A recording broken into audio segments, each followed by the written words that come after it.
Those storms, though, Whose mainly idea bark, was not a that? lot of bite. In fact, the only bark it's really focusing on is that heavy rain. You see here we got some flooding concerns for a couple spots. West Canada Creek and Cass Bridge, minor flooding possible with the passage of this rain this afternoon. Same thing with another round of rain as we head toward Niagara River.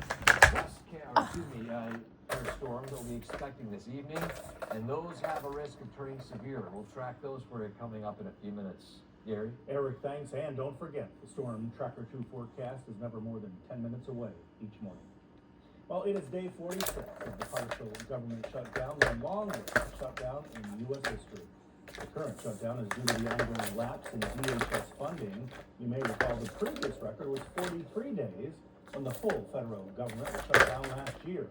And while the House and Senate still are not coming to an agreement on legislation to reopen the lines and wait times on Monday, after most TSA employees received a retroactive paycheck following the order by President Trump to pay them.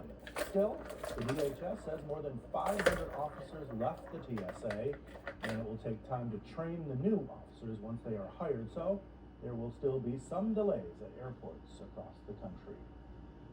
Utica police were called to the McDonald's restaurant on Mohawk Street last night for a reported assault. Here, we basically have a faucet over our atmosphere that you're just turning on, and the only way you turn it off is when the front finally passes. And that's the case here. Look at all this heavy rain in the Adirondacks. It is not ending. There's a lot of thunder and lightning. Now, to be fair, the lightning has subsided a little bit, but we're still not out of the woods with these thunder, at least lightning strikes over the next few hours. See a couple of them popping up right here, still in a few locations, 112 in the last hour, 141 here locally. Zooming out, over 500 in New York State in the last hour or two. So it's been quite a busy stretch this morning.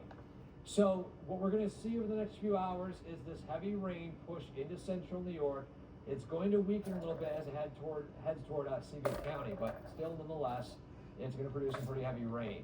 Once we head toward the early afternoon, the rain ends. We have a bit of a dry period, and we might even see some sunshine. If the sun peaks out, our concern increases for this evening because there are a few storms, cellular storms, that could tap into that instability and heat and produce severe weather.